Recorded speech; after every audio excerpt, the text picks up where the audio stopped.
ಬೆಣ್ಣೆ ಅಲಂಕಾರ ವಿಶೇಷತೆ ಏನು ಅಂದರೆ ಅವನು ಈ ನರಸಿಂಹರ ಒಂದು ತಾಪವನ್ನು ತಡೆಯತಕ್ಕಂತಹ ಶಕ್ತಿ ಇರೋದು ಆಂಜನೇಯನಿಗೆ ಮಾತ್ರ. ಕೆಲವು ಕಡೆ ಆಂಜನೇಯ ಸ್ವಾಮಿಗೆ ಗಂಧವನ್ನು ಲೇಪನೆ ಮಾಡ್ತಾರೆ, ಕೆಲವು ಕಡೆ ಆಂಜನೇಯನಿಗೆ ಬೆಣ್ಣೆಯನ್ನು ಲೇಪನೆ ಮಾಡ್ತಾರೆ. ಬೆಣ್ಣೆ ಶೀತ ಪ್ರಕಾರ ಇರ್ತಕ್ಕಂಥ ಒಂದು ಶೀತ ಪ್ರಕೃತಿ ಇರ್ತಕ್ಕಂಥ ವಸ್ತು. ಆ ಆಂಜನೇಯನಿಗೆ ಯಾವಾಗ ನರಸಿಂಹನ ತಾಪ ತಡ್ಕೊಳ್ಳೋದಕ್ಕಾಗಲೇ ಇಲ್ವೋ ಆಗ ಆ ಮೈಯಿಂದ ಶಾಖ ಉತ್ಪತ್ತಿ ಆಗೋದಕ್ಕೆ ಆರಂಭ ಆಗುತ್ತೆ. ಅದನ್ನು ನೋಡಿ ಹಿರಿಯರು ಆತನಿಗೆ ಬೆಣ್ಣೆಯನ್ನು ಹಚ್ಚಿದ್ರೆ ಆತನ ಒಂದು ಉಷ್ಣ ಏನಿದೆ ಅದು ಕಡಿಮೆ ಮಾಡೋದಕ್ಕೆ ನಮ್ಮ ಹಿರಿಯರು ಮೊದಲಿಂದ ಮಾಡ್ಕೊಂಬಂದಂತಹ ಒಂದು ವಿಶೇಷವಾದ ಆಚರಣೆ ಈ ಬೆಣ್ಣೆ ಅಲಂಕಾರ. ಮತ್ತು ಈ ಆಂಜನೇಯನ ದೇವಸ್ಥಾನ ಅಂದರೆ ಗಾಳಿ ಆಂಜನೇಯನ ದೇವಸ್ಥಾನ ಅಂತ ಹೇಳಿದ್ರೇ ಈ ಕೇಸರಿ ಭಂಡಾರ, ಇದು ವಿಶೇಷತೆ. ಬೇರೆ ಕಡೆ ಎಲ್ಲೂ ಅಂತ ಇದು ವಿಶೇಷತೆ ಸಿಗಲ್ಲ, ಇಲ್ಲಿ ಮಾತ್ರ ಅದು ಸಿಗುವಂಥದ್ದಕ್ಕೆ ಕಾರಣ. ಅದಕ್ಕೆ ಒಂದು ಪೌರಾಣಿಕ ಕಥೆ ಇದೆ. ಹಿಂದಿನ ಕಾಲದಲ್ಲಿ ನದಿಗಳಲ್ಲಿ ಸ್ನಾನ ಮಾಡ್ತಾ ಇದ್ದಂತಹ ಎಷ್ಟೋ ನಿದರ್ಶನಗಳು ನಮ್ಮ ಹತ್ತಿರ ಇದೆ. ಪುರಾಣದಲ್ಲಿ ಹೇಳಿದಾಗೆ ಆ ಸೀತಾಮಾತೆ ಒಂದು ನದಿಯಲ್ಲಿ ಸ್ನಾನ ಮಾಡ್ಕೊಂಡು ಬಂದು ತನ್ನ ಬೈತಲೆಗೆ ಸಿಂಧೂರವನ್ನು ಇಟ್ಕೊಂಡಿರ್ತಾಳೆ.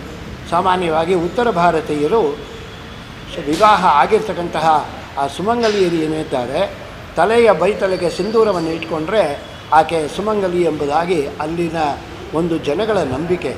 ಆ ರೀತಿಯಾಗಿ ಆಕೆ ಇಟ್ಕೊಂಡ್ಲು. ಆಗ ಆ ಸಮಯದಲ್ಲಿ ಆಂಜನೇಯ ಬಂದ, ಅವನಿಗೆ ಏನೋ ವಿಶೇಷ ಕಾಣಿಸ್ತು ಸೀತಾಮಾತೆಯಲ್ಲಿ. ಅವನು ಕೇಳ್ತಾನೆ, ಅಮ್ಮ ಏನಿದು, ಏನೋ ತಲೆಯ ಮೇಲೆ ಇಟ್ಕೊಂಡಿದ್ಯಲ್ಲ ಏನದು ಅಂತ ಕೇಳ್ತಾಳೆ. ಆಗ ಅವಳಿಗೆ ಏನು ಹೇಳಬೇಕು ಗೊತ್ತಾಗೋದಿಲ್ಲ. ಕಡೆಗೆ ಆಕೆ ಹೇಳ್ತಾಳೆ, ಇಲ್ಲಪ್ಪ ಇದು ರಾಮನಿಗೆ ತುಂಬ ಇಷ್ಟ, ಅದಕ್ಕೋಸ್ಕರ ಹಚ್ಕೊಂಡಿದ್ದೀನಿ.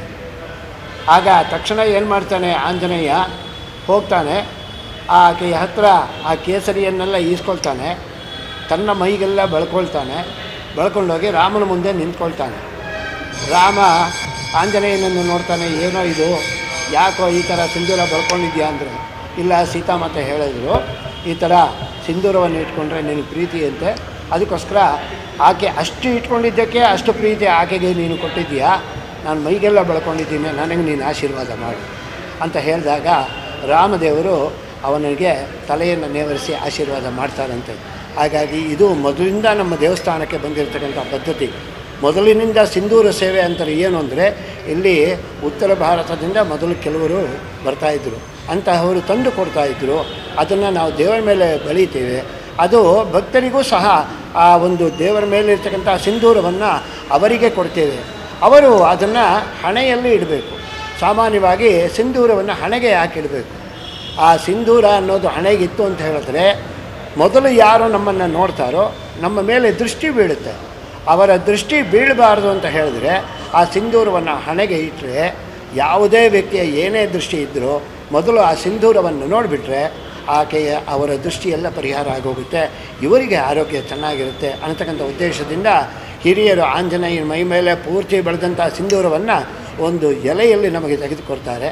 ಅದನ್ನು ನಾವು ಹಣೆಗೆ ಧರಿಸಿದರೆ ನಮಗೆ ಖಂಡಿತ ಶ್ರೇಯಸ್ಸಾಗುತ್ತೆ, ಯಾವುದೇ ರೀತಿಯಾದ ದೃಷ್ಟಿ ನಮ್ಮ ಮೇಲೆ ಬೀಳೋದಿಲ್ಲ ಅನ್ನೋ ಒಂದು ನಂಬಿಕೆ ನಮ್ಮ ಹಿರಿಯರು ಕೊಟ್ಟಿರ್ತಕ್ಕಂಥ. ನಮ್ಮ ವಿಜಯವಾಹಿನಿ ನ್ಯೂಸ್ ಚಾನೆಲ್ನಲ್ಲಿ ಪ್ರಮೋಷನ್, ಜಾಹೀರಾತು, ಅಡ್ವರ್ಟೈಸ್ಮೆಂಟ್ ನೀಡಲು ಸಂಪರ್ಕಿಸಿ 9535808456.